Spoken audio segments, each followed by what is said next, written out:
Thank you for joining us and welcome to another edition of Answers Network.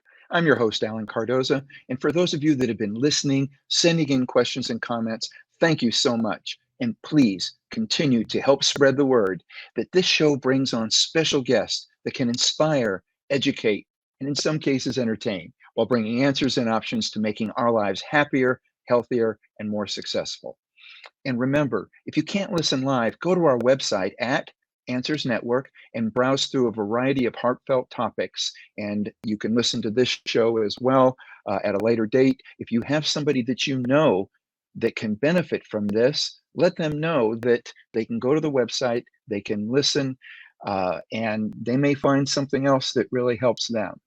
Now, I'd also like you to do me a big favor, is to forward one of our shows to your social media group and to someone you know who can benefit from this show. It's just one powerful way that we can make a positive difference in the world together. Now, this is something that our guest today has made a career of, and which is one of the reasons why we know that she is such a great fit for this show.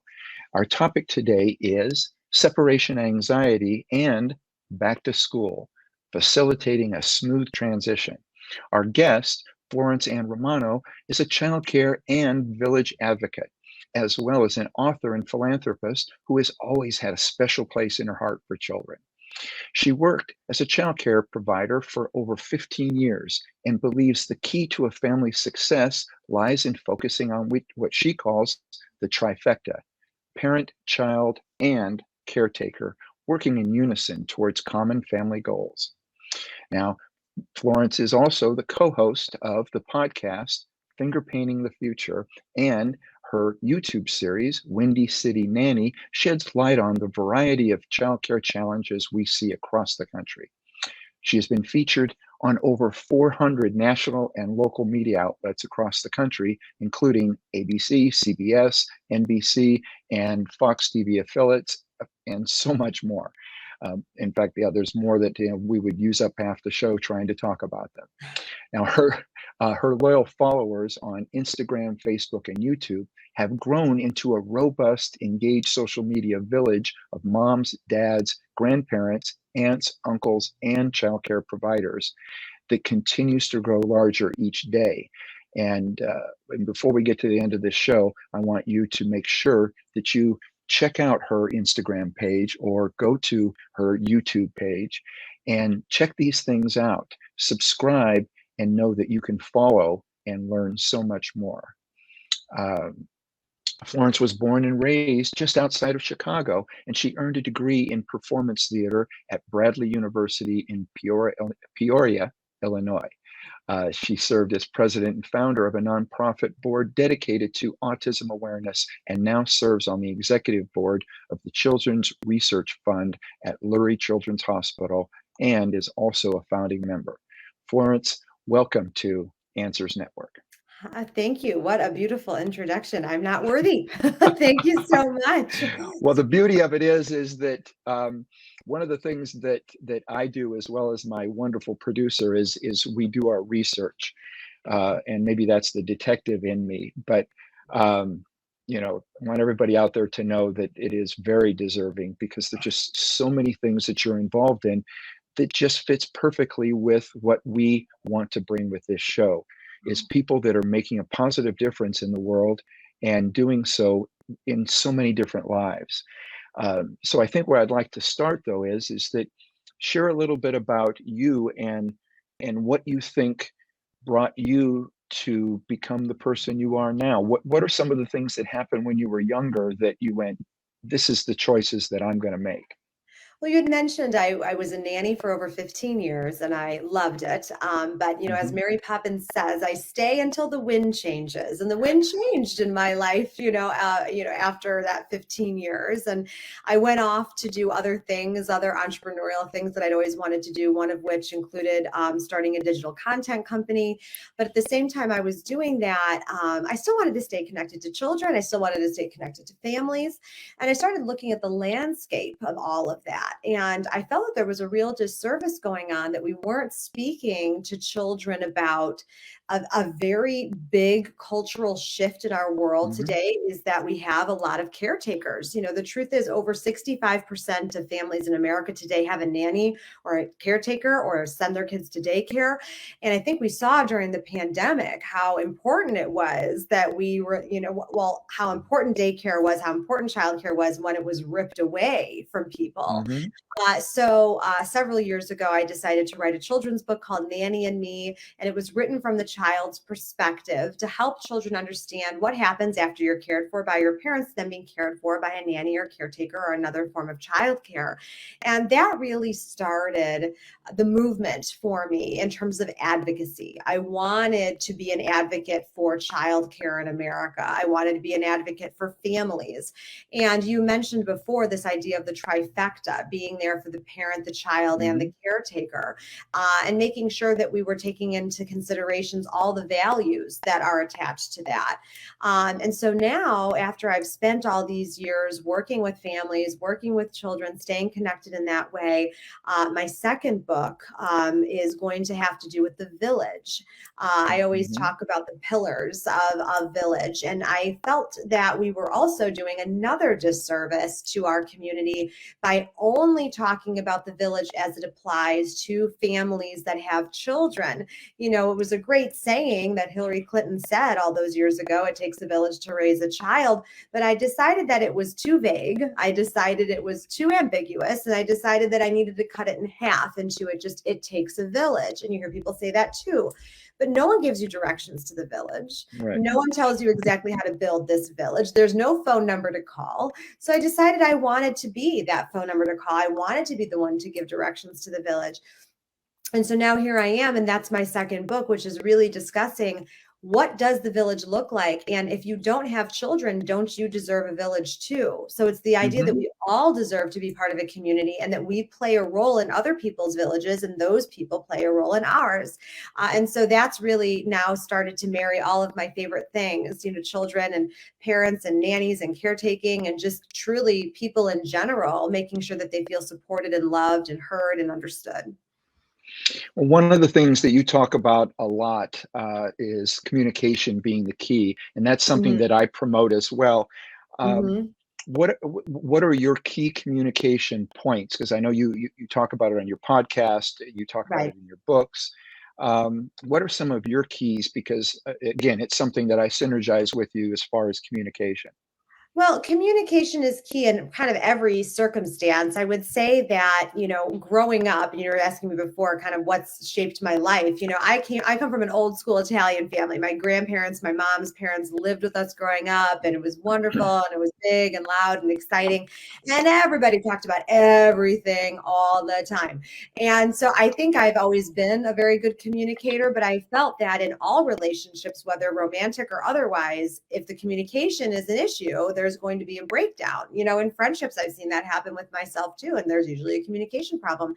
But as we're talking about children and parents specifically, we're living in these very auspicious times, and things are, changing by the minute, and we can't keep up with it. But what we do need to keep doing is communicating about how to get through what it is that we're going through. Pandemic aside, you need to be able to do that. But Right. specifically today, in discussing kind of children, and the communication style you have with children, especially as you're trying to communicate things that are changing and growing and evolving day by day, and also trying to make sure you're a safe place for children to have these conversations. I remember when the pandemic first started, one of my best friends told me that her daughter found like a piece of like moldy bread in like a closet tucked away somewhere. And she came running out and she said to her, Mommy, Mommy, Mommy, I found COVID. I found COVID, and was crying, Oh, not understanding what was going on at the time. And that was a moment she had to kind of step back as a mother and think, how do I describe what is going on in this world to children, that don't, right. can't understand or wrap their minds around it. So as we're dealing with communicating with our children, and as schedules continue to get busier and busier, and as we're starting to transition now into being able to see more people again and being more social, and restrictions lightening, and kids going back to school, going back to daycare, it's this idea that you don't want to keep a secret from them. You don't want them to just throw baptism by fire, throw them in there, see how they do. Start Right. reminding them, what it used to be like. You went to school and you had your friends and your teachers, and, getting them excited again about things that maybe they have forgotten, and trying to also comfort them if they are having a lot of anxiety about what does that mean when I'm with people. We haven't been able to be with people, and if someone doesn't have their mask on, if they touch me, am I going to get COVID? Am I going to be sick? Am I dirty? It's such a weird place to be as a child care provider or a parent or a nanny, because you are dealing with very sensitive emotions and a lot of different feelings. And I always say to parents, it's hard for you to know Hmm. exactly what to say to kids when we hardly know what to say to ourselves, or what we should be doing with our friends or family. So giving each Hmm. other a whole lot of grace and communicating whatever it is that you're feeling about the situation ahead of you is important. Yeah, and again, like I said, I'm a big promoter of communication. And years ago, in working with my adolescent services company, one of the things that I recognized was, I was taking at-risk youth, and some of which were diagnosed with autism or on Mm-hmm. the spectrum, Mm-hmm. and uh, and I would ask them questions about their parents, just so that we'd talk, because we'd usually be on an airplane. And it Mm-hmm. was amazing to me what the children didn't know, which meant the parents hadn't shared anything. It's like, "Oh, so, what does your dad do?" "He goes to a building in the morning." "Okay, Mm-hmm. but what does he do there?" "I don't Mm-hmm. know." You know, and so I think if parents would think about their children from the standpoint of communicating, both from the standpoint of sharing with them a lot more about what the real world is, Mm-hmm. and then listen to Mm-hmm. what they have to say. And that's one of the Mm-hmm. things that I love, again, as I was learning more about you, is where you talk a lot about parents to listen to their children more, and don't dismiss them. I mean, if it's something that seems not important to you or whatever, it may still be really important to them. So Mm-hmm. show them the respect and stuff of answering them appropriately. I think a lot of people get stuck when wanting to discuss things with their children, because you don't feel confident that you'll have the answer, or you don't feel Hmm. confident enough in the subject matter that you can speak it at expert level about it.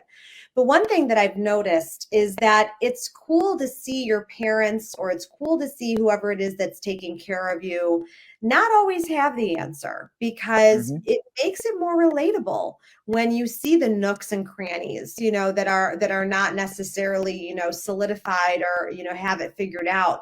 Because I know for me, for myself, even when I was a nanny, I was, I'd have all these different kids, and they would be doing homework, and, I'd be trying to like do their math homework with them, and I can't understand it worth a lick. And, they, would look at me like, what do you mean you don't know how to do this? And I'm like, I have no idea how to do this. And I didn't even Hmm. know then. So it's the idea that they do get to see that not everything is perfect all the time, and it's okay. It's better to not be that way, and everyone has their talents, everyone has their strengths and things they need to work on.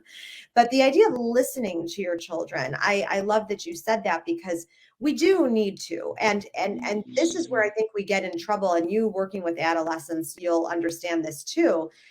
It starts with the sandbox, talking to kids. And Hmm. it's not the most natural thing in the world for every child to come to you with their fears, or come to you with their feelings. I think we find this even in relationships with friends or romantic relationships, that maybe you speak a different language emotionally than they do. And that's part of the fun of getting to know someone. But your children are no exception to that. Not every child is going to be the same. And just because Right. your oldest child may be like I was, this, social butterfly, and was talking, talking, talking all the time, I haven't changed one bit. My sisters were different. My brother was on the Hmm. as autism. them. So my mom and dad had to figure out what worked for each child. And so I suggest and really encourage all of you out there, depending on the age of your children, really start to get to know them and ask questions and see what works for them, because what you want to eventually happen is those kids are going to turn into adults. And especially at the teenager level, you're going to want them to still be able to come to you to talk to you. But that's not going to happen if it doesn't happen earlier in their life. They need to see you as that safe place early on. Yeah, I love the fact that you touched on you don't you don't have to have all the answers.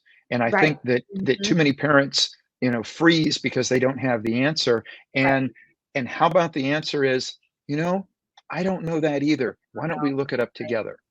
Yeah, exactly. And now you're doing something together with them, Right. that is also kind of teaching them that maybe the next time they'll look it up. They'll, if you went to the encyclopedia or you went to Google or whatever, to get the information. So there's so many ways that we can model for our children, and I think that's just one of many. Right. And I think also not always saving your children is an important topic you're bringing up. You want them to be able to critically think. You want them to be able to use those brains that they have and problem solve. And I think that's something that I mean, I remember in school, this critical thinking aspect of what we were learning, and you're like, I don't know what that is. That's just a bunch of bunk.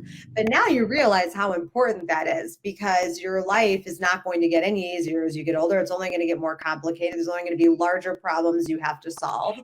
And it's okay to ask for help, certainly.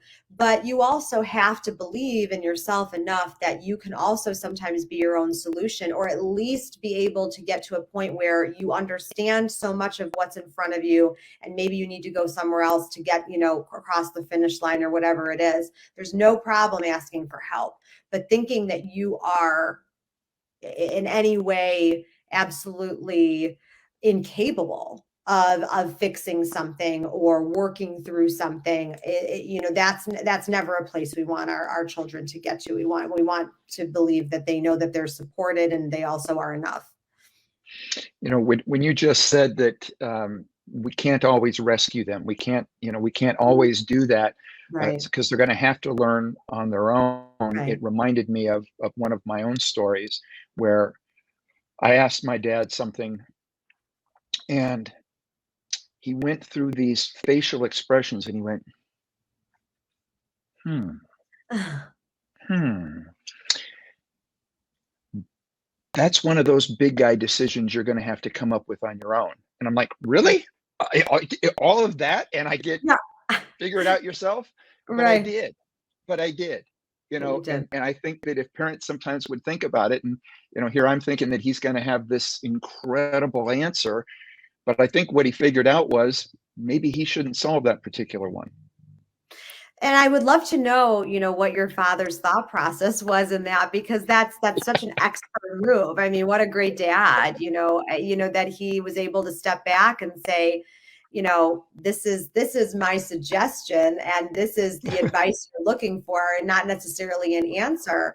But also the way your father listened to you, and what you brought that up Mhm. earlier, he was making Yeah. the facial expressions, he was connected, he was clicked in. And that I don't want to just skate through that, because I think that's also something we're missing today in a lot of ways. Life is very busy, and we're distracted by a lot of different things.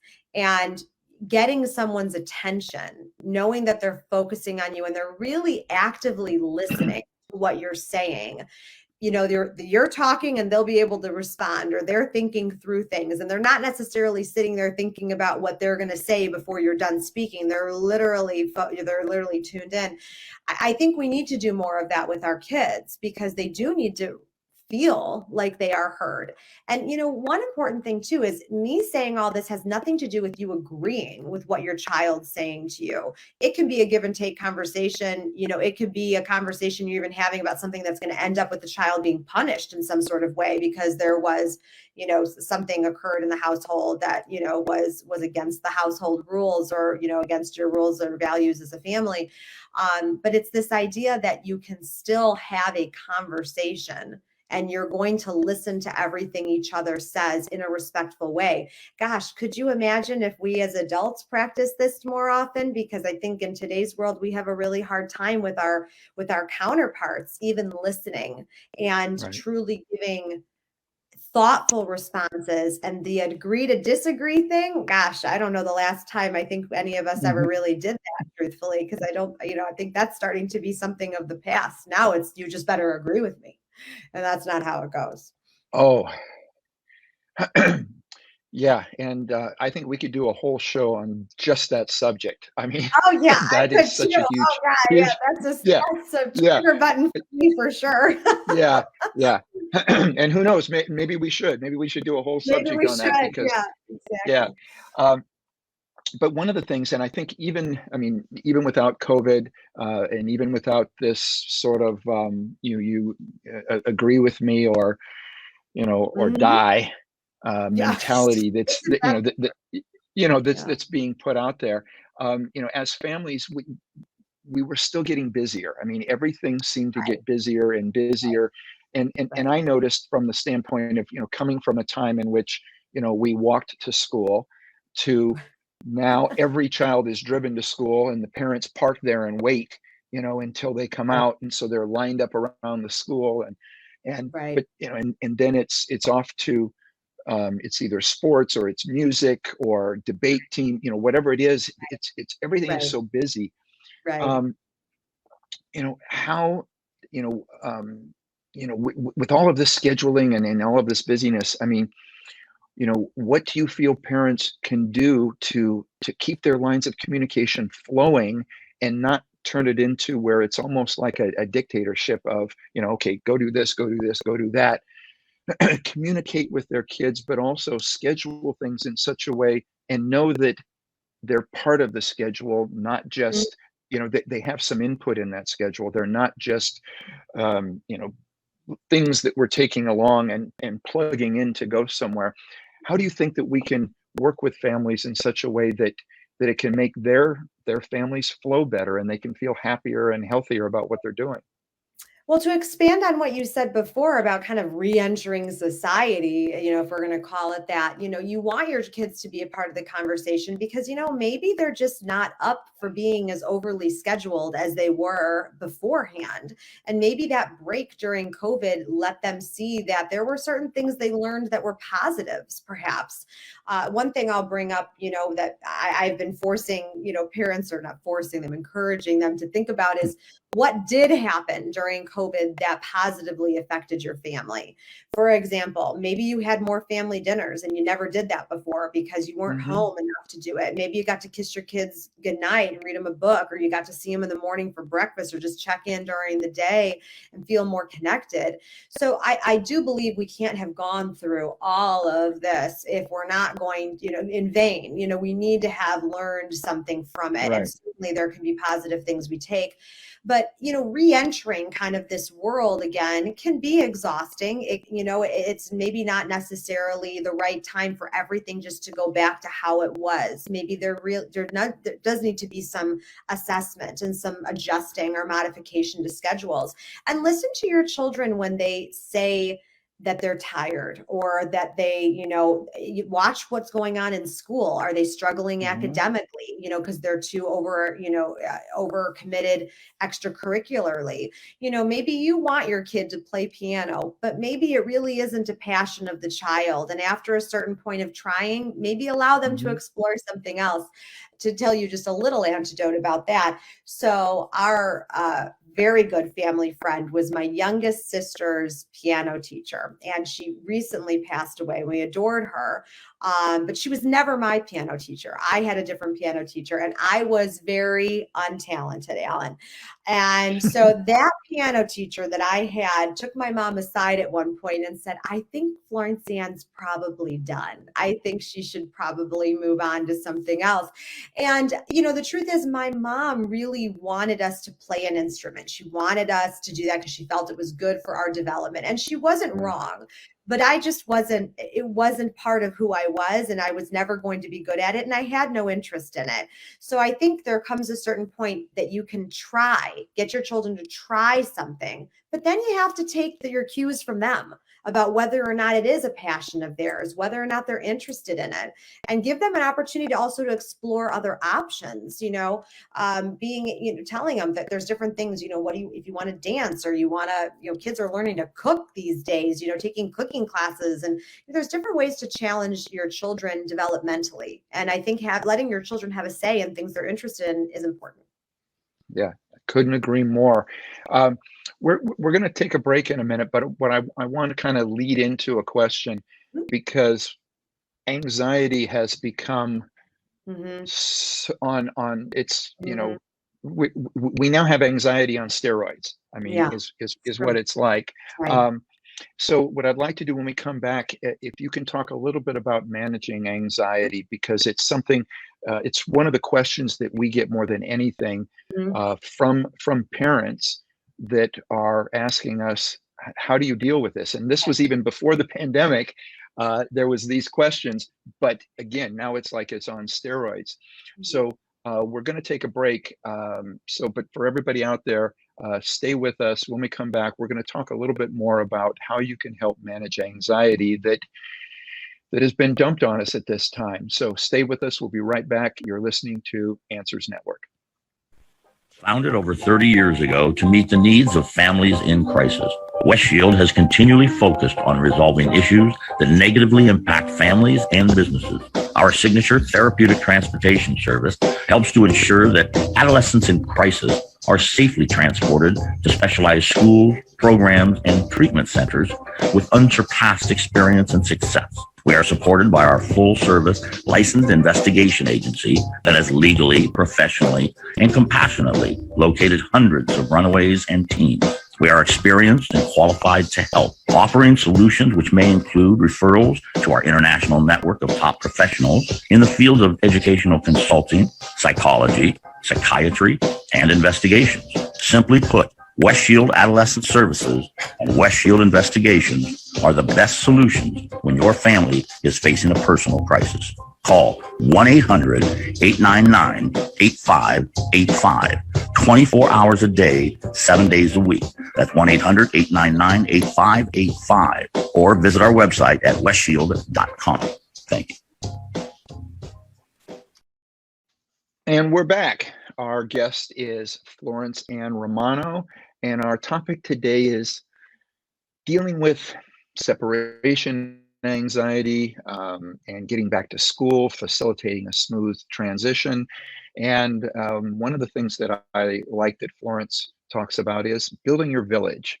So Florence, let's talk a little bit about managing anxiety, both now with still having some issues with the pandemic, but even things that we could be doing before that.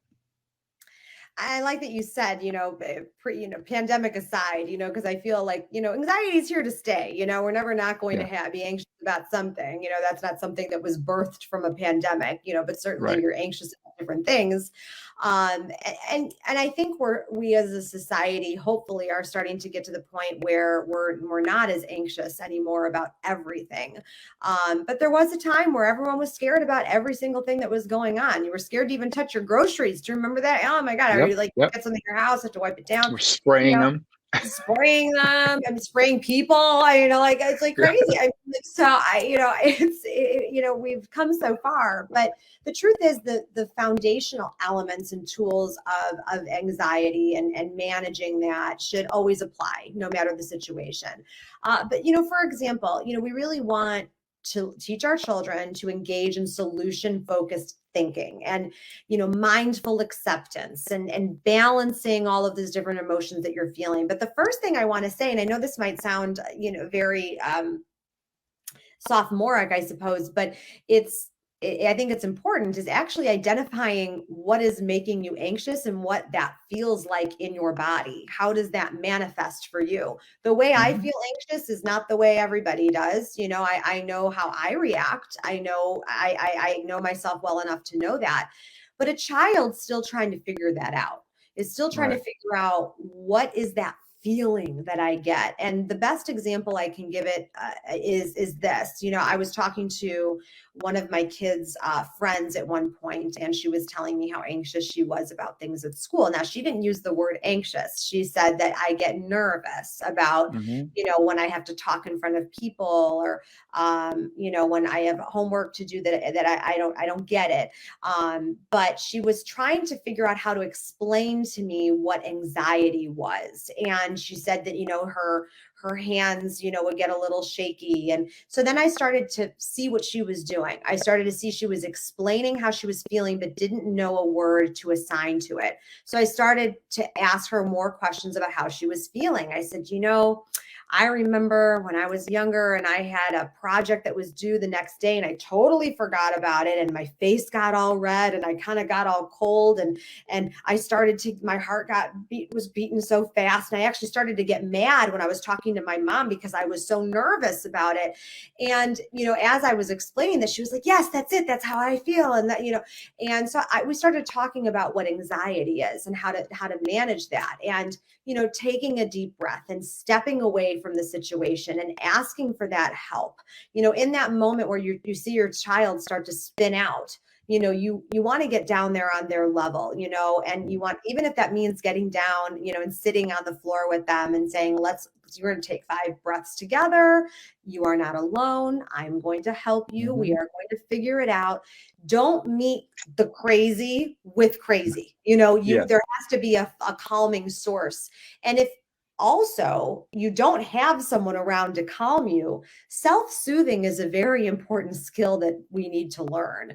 And it's funny, I saw a study once that said children who sleep with a stuffed animal end up being more independent and able to self-soothe than children that do not. And you would think that would be counterintuitive. Yeah. But the truth is that stuffed animal or whatever it is was teaching that child how to calm themselves down in a moment. And a child who doesn't have something like that doesn't know how to do that for themselves. There's nothing that they can, so I thought that was such an interesting study. Yeah. And I like to throw that in my sister's face sometimes, because I did sleep with something growing up and she did not. I'm like, this is why I manage my emotions better than you do. I'm just kidding. But but the truth is you want to let children figure it out sometimes too. And for adults, and I think I want to speak to the adults here too, and not just about children. For me, it's about changing the environment. When I know that I'm starting to get worked up about something, the best thing for me in the world to do is to walk, whether it's outside. In Chicago, you can't always walk outside because the weather, but I get on the treadmill then and I walk it out and I listen to music, or I go take a shower, or I call a friend and just say, you know what, I'm just kind of spinning out at the moment and I just need you to just kind of like listen to me. I don't need advice. I don't even try to even give it to me because I don't even know what is going on. I just need to say it.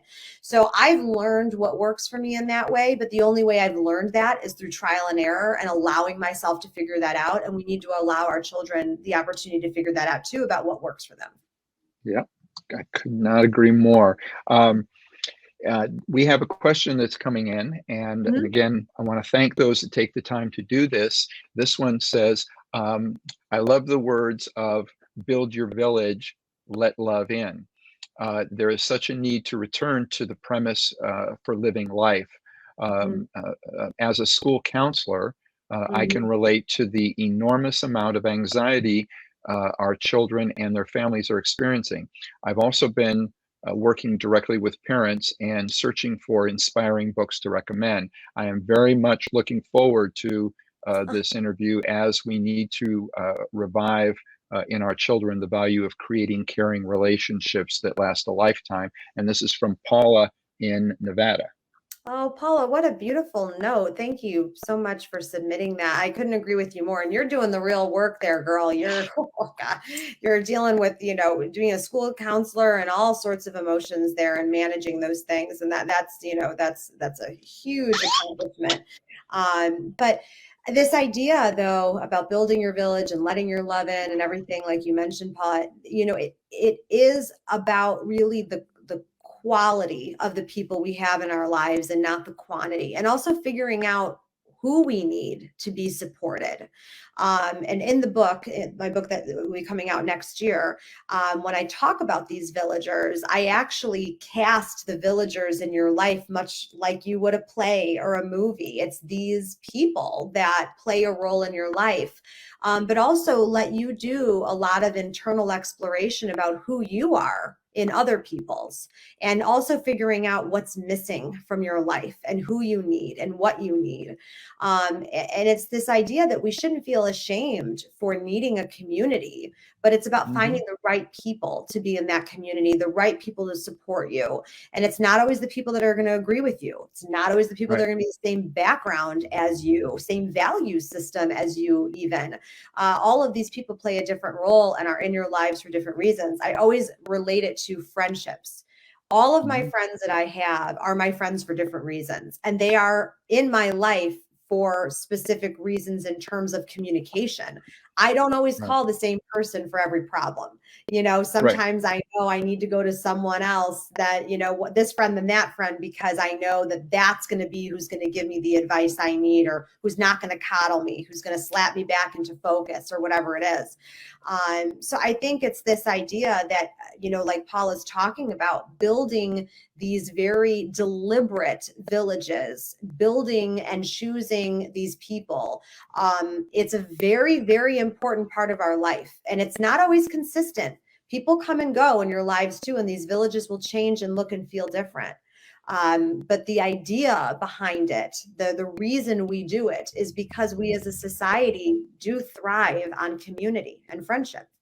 Yeah, and I use the word tribe more often, but Yes. I think it's very similar, because it's a matter Right. of, I feel that this is my tribe because we synergize in certain areas, Right. but at the same time, and especially now when we've seen this shift of political and media divisiveness, Right. uh, that I still have people that are part of my tribe, whatever, that think differently, that have been Mhm. pulled in one direction or the other. Um, Well, that's a testament to you, Alan, because I don't know many people that can say that right now. That, I mean, gosh, I mean, even when everyone was getting vaccinated, unvaccinated, one of my girlfriends called me up crying because she said she and her friend for many, many years had a huge fallout because one believed in vaccination and the other did not. And it's really, like you said, a very divisive landscape right now. So being able to keep friends that don't think exactly the same way you do, I think is a huge feat. yeah, well, one of the things that I know you touch on, which as far as transitioning back into a more normal situation, you talk about reintroducing old routines, or reintroducing different villages, bring them back in. And I think that if we can do that, if we can all, we do have people that we're not in touch with as much because they've kind of gone to one extreme or the other. um, but but that doesn't mean that you can't reconnect with them on different levels. To just avoid the vaccine thing, or avoid the political part, or whatever it Right. is. Which kind of goes to what you said, is that a lot of people aren't able to agree to disagree on something. Right. And Right. it's interesting. I used to know couples that married couples, that voted differently, but yet Right. they had a very great and wonderful, loving relationship, and they were Right. raising their kids to think. I remember one time, they talked about the way in which they were raising their children was to challenge authority, and which is a very difficult thing to do as a parent, because you're teaching your child to challenge authority when you are the authority. You You know, are the authority. Yeah, yeah, exactly. but that's what people did, and it worked. And so this whole concept of now thinking that you have to train them to pick a side is not the way to go. And I think if we can get back to some, for lack of better terms, old routines, I Right. think we're going to do a better service for all of us. Right. I think getting back to center, I think, is a lot of Yes. what you're talking about. And I think we have spent so much time, like I imagine it feels like, being in like a grandfather clock, and you're holding on to the pendulum, and that thing is swinging severely left to right, and there's no, ease to it, there's no middle ground to it, and you are just having these extreme swings. And that's Mm-hmm. not sustainable. And I think we all do need to take a breath and get back to center and remember the things that were important to us and who we were before all of this happened. Like I said before, there are things that may have changed during COVID, changed you during COVID for the better, but not everything that's changed has been for the better. And maybe, we've all become a little hardened or a little jaded or a little less respectful or whatever it might be because of everything that went on. And yes, we have an excuse. I suppose we have an excuse because we were all scared and in it together and had different ideas about how the problem should be solved. And even now have different ideas about how things should be solved or handled. But I don't think we've gotten better at respecting each other. That's one thing I think that has drastically decreased. And we already had trouble with that before because social media was a breeding ground for a lot of bullying and things people said Mm-hmm. that were inappropriate or unkind. And I feel like we really need to take a good hard look at the person we are today, the person we are presenting to people today, and are we happy with who we are today and how we're treating people? I think that's a very interesting exercise. Mm-hmm. We've got another question coming in. Mhm. Question, I think it might be more of a comment, but this one says, with the mask and vaccine mandates being imposed on Mhm. children here in Mhm. California, while Mhm. at the same time being discontinued in other countries, how Mhm. are we Mhm. ever going to change the level of fear and anxiety that they are feeling? The normal world they once knew is gone, and people in control seem determined to keep the negative agenda going. I have pulled both my son and daughter out of school to protect them, uh, Mhm. but but the emotional toll of the separation from their friends has been heart-wrenching. Mhm. What is your advice or opinion Yeah. for parents such as ourselves who are caught in the middle of this nightmare? And this is from Ariel in San Diego. Well, Ariel, my heart is with you. I live in Chicago, and we have very strict mandates here regarding mask and everything. They just moved us to, in one of our counties, our largest county, Cook. Your children 5 and older have to be vaccinated in order to go anywhere inside now, and no, not even a negative COVID test. So that's changing a lot of different things around here, and we have a very hard and fast rule about not fast, hard rule about the mask mandate. And one piece of advice I'll give you is, it's not actually even my advice, it's something I heard last week. So I sit on the board of Lurie Children's Hospital here in Chicago, which is a world renowned hospital. And they were discussing this very matter with us about kids being in school and wearing masks and everything. And this specific researcher said to us, keeping these kids out of school, as they keep shutting things down and keeping them remote and all of that is not going to solve the problem. That's not going to be the Mhm. end of the pandemic. That's not the issue. That kids do need to be in school and they need to be with their friends, because what we're finding now and what they're finding in their studies is now we have a whole new host of problems. We Yep. have mental health issues. We have now obesity issues because kids are not being active. We are having social issues with children, anxiety now, whether or not, being around people, talking to people. You see these COVID babies who see a face and they scream because they're not used to being with people. And, so we do have a lot of challenges ahead because of the environment we've created for our Right. children. But I don't believe, in my personal opinion, and anyone's able to disagree with me, that we are handling things the proper way right now when we see around the world other people doing things, and when are we going to catch up to that? Because we've done everything they've asked us. And in my personal opinion, now it's time for the world to go back and live with this virus. No, I'm right there with you, and it's really a sad thing, because for those that don't understand that it is it's a control issue now. It's not a virus issue. It's not a health issue, and people talk about following the science. You have to wonder Not following when. the science anymore. Yeah, exactly. Well, but it was something that was being said all along when they didn't have answers. When they didn't have answers, they were saying follow the science, because science was saying, well, we don't really know, but it could be this, and it could happen like this, and we could have this type of thing. And now with science pointing out, and because we're talking about children right now, the fact that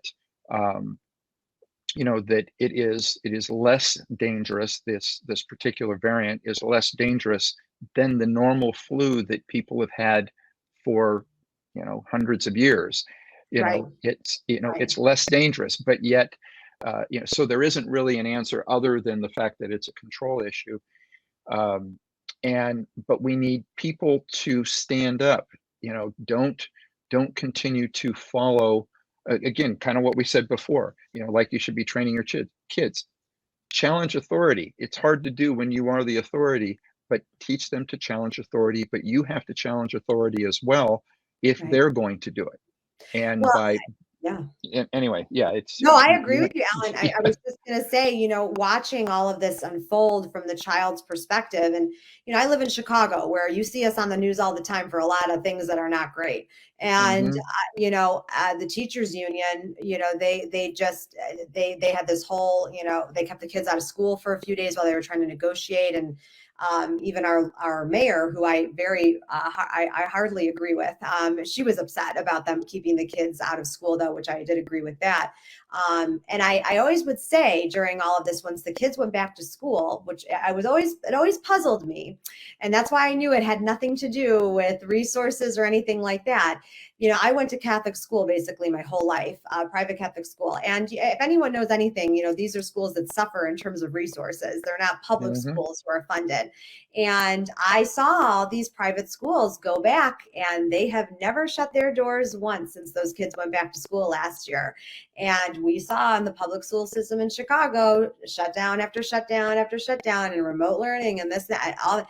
And I would look at it and think to myself, you can't be blaming the resources. Now, maybe I don't know everything. And that's right. There's three sides to every story. There's going to be theirs, there's going to be the other side, and there's going to be the truth to it.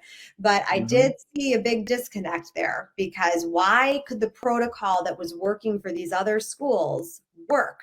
And why could these kids go back to school and these teachers feel safe and all of that, but it's not working over here? Why aren't you learning from what's going on over here then, and then implement that to what's going on? And don't tell me it's a resources thing, because a lot of these schools certainly have less money than the public schools do. So that was a point of contention for me during all of it, because I felt like it was a political move, not a science one. Yeah, and I hadn't thought about this till just now, but maybe it's time to readdress the voucher system again. Because that would be one of the ways to start shifting that power.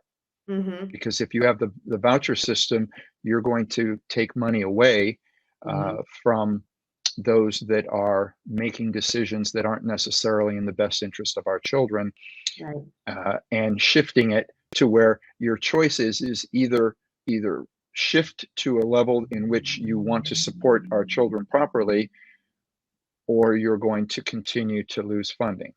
So maybe that's a way to go. Consequences, right? I feel like there has to be consequences, and we're too far down the rabbit hole now. And this pandemic, we're trying to get to the endemic stage of it. And I don't fault the beginning of it when the the media, well, first of all, the media had made a lot of things worse with it, but the science part of it, they were trying to figure it out and fine, give you, I think the big joke is 2 weeks to slow the spread. Here we are, like, going into our third year of 2 weeks to slow the spread, but they didn't know. Okay, and fine, we'll give you that grace period of not knowing. But now, you still get the CDC coming out every other day, changing their minds about what they think we should be doing or not doing. So, you get to a point where, and one gal said this to me the other day, and I thought it was well said. And for you parents out there, those of you who've commented too, I think you'll agree. They're tired of the disruption of it. It is disrupting their lives in such a big way. And it's not like they can go anywhere for help with it. If you got kids under 5 and you live in a state where they have to be vaccinated, what do? Now you're in this weird limbo where I can't take these kids places, but so it is disruptive, and it's not sustainable. And I wish there was a way to fix it. Really, I wish we had more time, because so you and I need to do this again. So I'll talk with my producer. I would love to. And yes. Let's do this again. But I want to add something while we're on this subject. And I really didn't anticipate we were going to go in this area, but I've had a guest on a couple of times that essentially has the cure for a particular type of cancer.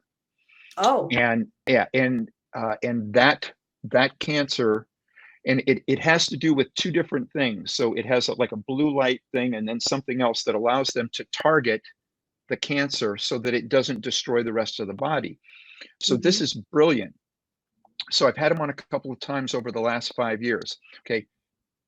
The cancers that they have shown, both in a petri dish and I think in mice, that it completely cures it.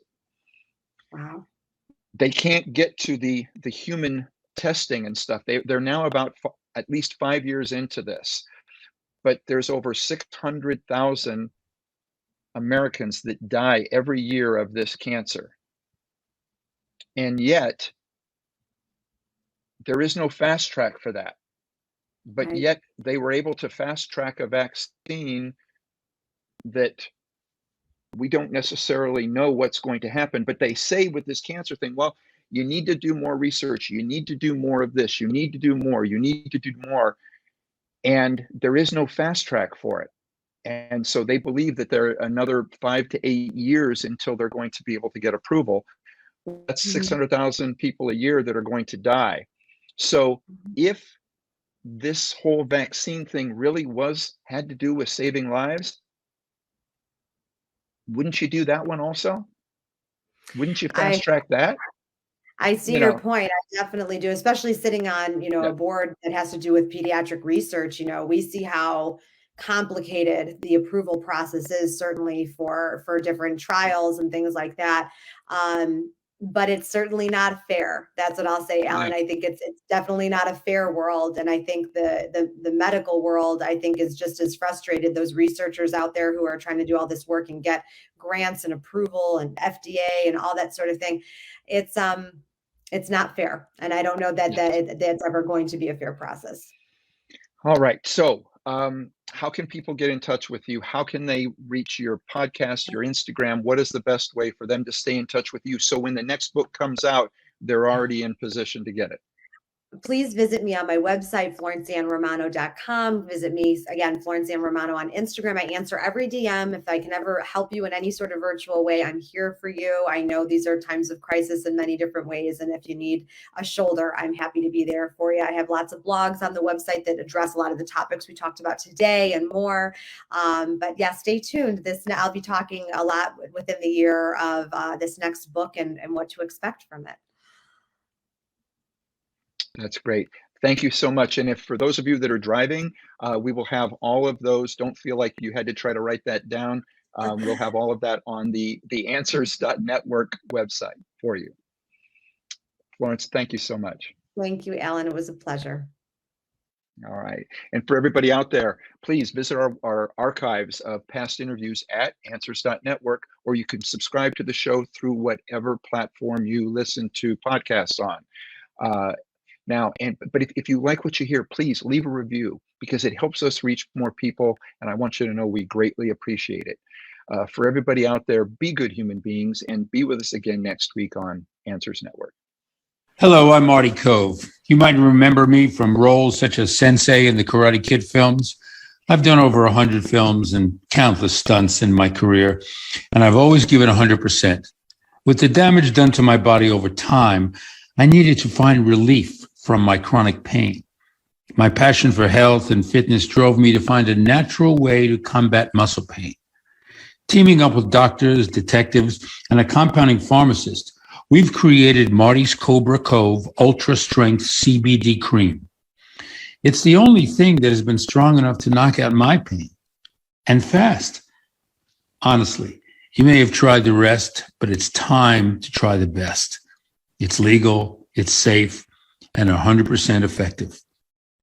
Show your pain, no mercy. Go to www.martyscobracove.com.